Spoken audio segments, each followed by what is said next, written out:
Well, the Treasury Secretary clearly believes these 2 days of high-level talks between the U.S. and China have been productive, have been successful. He leaves here in Beijing without a specific move from the Chinese on currency, but he may have the next best thing. That is a public pledge from China's president that China will reform its exchange rate in the future, but on its own terms, on its own timeline.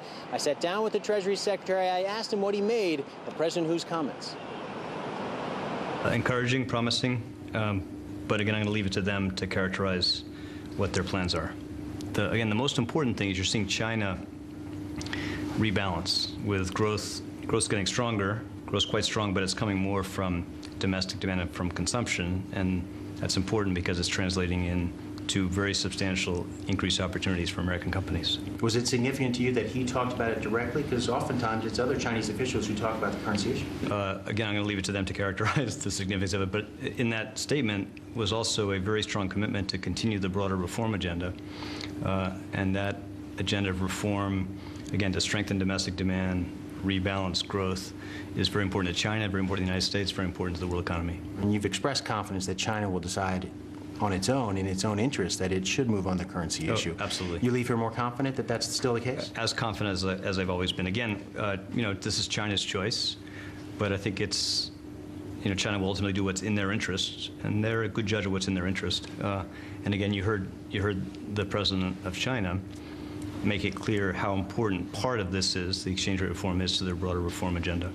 2 days of talks here. Another big issue that you raised even in your public comments yesterday, this issue of indigenous innovation, concerns that U.S. businesses have about market access here in China. They're being boxed out because of these new proposals from the Chinese. You talked about progress here. Are you going to leave here with specific progress in that area? You'll see later today, Peter, but let me just say, I think, again, American companies are doing very well in China. What they're concerned about, and of course what we're concerned about, is to make sure going forward they're able to compete on a level playing field in this market, and that China's understandable objectives in encouraging innovation, of course we work very hard to encourage innovation too, that those policies are done in a way that does not discriminate against, doesn't disadvantage companies that export to China, companies that operate in China. That's something that countries around the world feel strongly about. And I think China will be sensitive to and responsive to those concerns. Have they responded this week, though? I mean, do you have a sense that this is an issue they realize is at the top of the U.S. agenda? Well, absolutely, they understand it's important in the United States. We spend a lot of time talking through it again. And they've already demonstrated that they're prepared to modify those policies. But we're going to keep working on it. It's going to take some time to work through this. Mr. Secretary, there are going to be some in Congress who are going to see Tim Geithner leave China and say, you're leaving here empty-handed. These talks are just more about talk, not action. How are you going to respond to those? I don't think you can demonstrate. Now, again, I'll give you an example. I went to a middle school in Beijing on Sunday and went to a gym where the lighting was supplied by a small company in Iowa making energy-efficient lighting, exporting around the world, adding jobs because exports to China are growing. It's not just the biggest companies in the United States, the great American global companies. It's small companies across Main Street America that have a huge stake in this. And you're seeing this in the fact that U.S. exports to China in the first quarter of this year rose almost 50%, more than twice as fast as our exports to the rest of the world. So this is a very important market to the United States. You're seeing very substantial returns to American companies from the broad achievements of this dialogue and China's reform effort.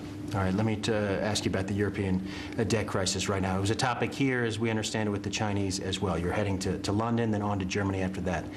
What are your thoughts right now about that crisis? You've said that you think it can be contained, that this is not going to threaten the global recovery. Do you still believe that, given what's happening in markets even as we speak? I don't ever comment on markets, but Europe has laid out a very strong program of reforms with a very strong financial commitment to support and reinforce that process of reform. Reforms on the fiscal side and economic reforms to support growth.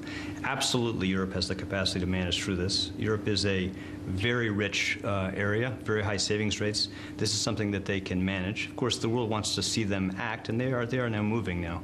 But I think it's important to take note of the fact that the basic underlying strength of the American economy, China's economy, emerging markets around the world, not just in Asia, is really showing encouraging signs of strength and resilience. And we are in a much stronger position to manage through these challenges than certainly we were 3 months ago, 6 months ago, 9 months ago.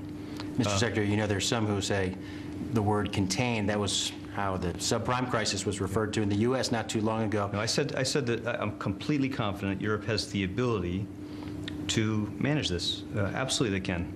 Of course, the impact on the world economy will depend on how well they manage it, but they have the capacity to manage it. Have they mishandled it up till now? I wouldn't say that. Again, but right now they are moving to put in place a very important, very strong set of reforms and programs, and I think they're right to do it. And of course, the world wants to see them act on those commitments. You're heading to London, Germany, as I said. What's your message? What is it the United States can do at this point to help? Well, I'm going to do three things. Obviously, I'm going to spend time talking to my counterparts in Europe about this program, how it's going, what's next. We're going to be talking about the G20 agenda, how to make sure that in the run-up to the leaders' meeting in Toronto, we're strengthening the consensus on how to make sure we're reinforcing this global recovery. And this is very important.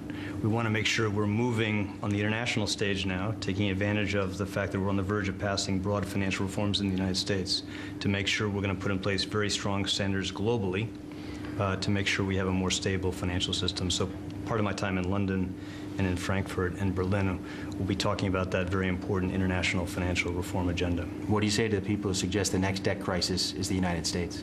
I would say that the United States is in a very strong position to manage through our fiscal challenges.